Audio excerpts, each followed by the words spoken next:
Boker Tov Daniel. Boker Tov Eliana. Alors, de qui allons-nous parler? Je crois que j'ai une intuition parce qu'on va voir la photo dans quelques instants, mais vous allez nous dire de qui il s'agit. Ah oui, voilà. Eh bien, écoutez, alors, nous sommes le 15 janvier 2019 et il y a 100 ans exactement était assassinée à Berlin une très célèbre révolutionnaire. Il s'agit de Rosa Juive, exactement, c'est pour ça qu'on en parle. Oui. Il s'agit de Rosa Luxemburg. Il faut dire qu'on en parle particulièrement. J'ai regardé ce matin un petit peu dans la presse. L'UMA à Paris en parle, l'humanité. Voilà, donc on va faire comme l'humanité. On va en parler ce matin de Rosa Luxemburg. Rosa Luxemburg, donc cette célèbre révolutionnaire. Et je suis obligée de raconter cette histoire que quand j'ai fait mes études à l'université de Bar-Ilan ici en Israël, j'avais quelqu'un qui était avec moi en classe, un type très sympathique.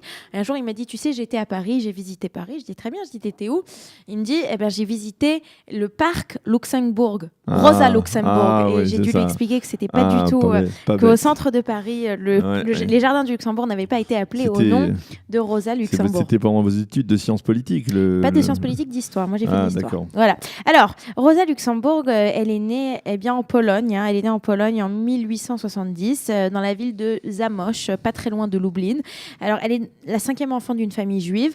Dans cette famille, son père est un marchand de bois. Sa mère, elle, est très religieuse. Elle grandit avec sa mère qui lit des livres juifs, qui lui transmet donc des idées juives, peut-être des idées juives qui ne sont pas connues à cette époque, ou plutôt des idées d'égalité, choses qu'on a dans la Bible qu'elle ne connaît pas. Elle va elle va passer de nombreuses années, elle va avoir une luxation, donc elle marchera très mal toute sa vie, une luxation de la hanche, elle marchera très mal, et puis elle va, étant donné qu'elle marche pas beaucoup, elle réfléchit, elle lit, elle décrit énormément, elle déchiffre énormément de livres, elle s'imprègne de théories révolutionnaires déjà, puisqu'à l'époque, en 1870, c'est assez présent, le socialisme est en train de monter, et en 1887, donc quand elle a 17 ans, elle quitte le lycée, elle était au Gimnasia, au lycée juif, elle le quitte de Varsovie et elle va s'installer en Suisse. Elle va aller en Suisse, elle va étudier en Suisse. En Suisse, elle fera un doctorat, tout simplement un doctorat en sciences politiques. Et c'est grâce à ce doctorat qu'elle voit que son dada, si on peut dire ça comme ça, c'est la politique. Elle veut faire une réforme, elle veut faire une révolution. Et c'est ainsi qu'un peu plus tard, elle décide d'aller en Allemagne. Elle décide que la révolution doit venir d'Allemagne. Pour pouvoir aller en Allemagne, qu'est-ce qu'elle va faire? Elle va faire un faux mariage avec un Allemand, avec Leo Jogiches, donc ils vont se marier. Ils vont donc retourner en Allemagne, et en Allemagne, elle va ouvrir.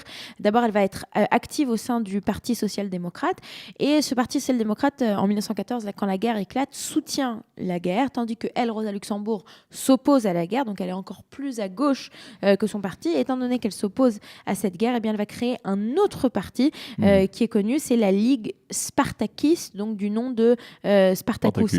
Voilà, Spartacus. Et donc, elle va créer cette ligue Spartakiste qui est encore plus à gauche. Pendant la guerre, elle s'oppose pendant toute la guerre à cette guerre.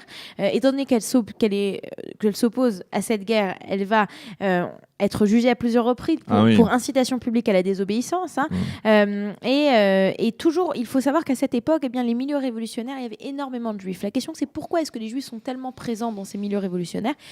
C'est très simple. Rosa Luxemburg, elle ne vient pas de Berlin. Au départ, elle vient de Pologne. En Pologne, ou surtout en Russie, là, on va avoir énormément de révolutionnaires juifs.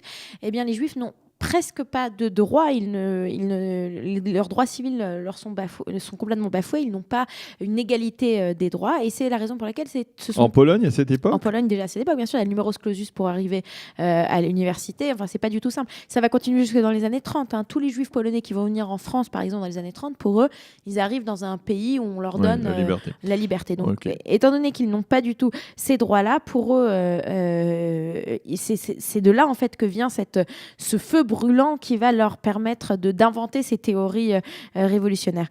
La guerre se passe, et après la guerre, on va voir la République de Weimar qui va être assez instable, on le sait, et on va avoir une révolution allemande en novembre 1918. Ça permet à Rosa Luxemburg, qui était jusqu'à là en prison, d'en sortir, et elle va commencer à rassembler. On a une image là de ces rassemblements rassemblements, voilà, ces rassemblements spartistes. Donc, elle va faire de nombreuses meetings où elle va appeler à une révolution qu'on pourrait presque appeler une révolution communiste. C'est ce qu'elle elle est très imprégnée de marxisme, donc une révolution communiste en Allemagne.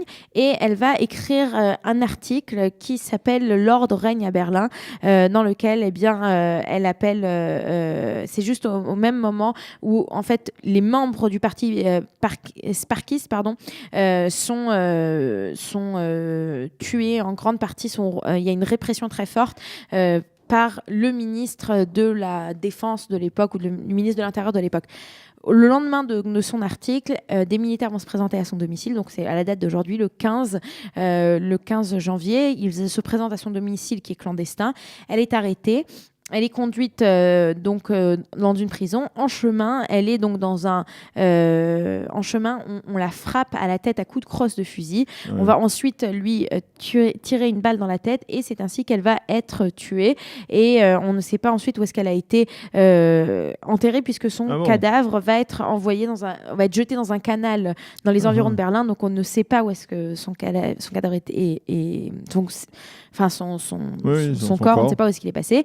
On va avoir un cercueil vide, symbolique, qui va être enterré le 25 janvier, donc 10 jours plus tard, ainsi que les 31 autres victimes de la répression. Et Rosa Luxemburg, elle va rester dans les mémoires en fait comme cette femme qui a essayé d'apporter le communisme en Allemagne, et essayer de faire une révolution qui était imprégnée donc de justice sociale. C'est donc d'elle dont je voulais parler 100 ans après sa mort, aujourd'hui sur Studio Kalita. Vous aimez l'histoire juive ? Retrouvez Liana Gurfinkel dans Un jour notre histoire sur Studio Kalita, c'est tous les matins, pour découvrir ensemble les événements et les personnages qui ont fait notre histoire.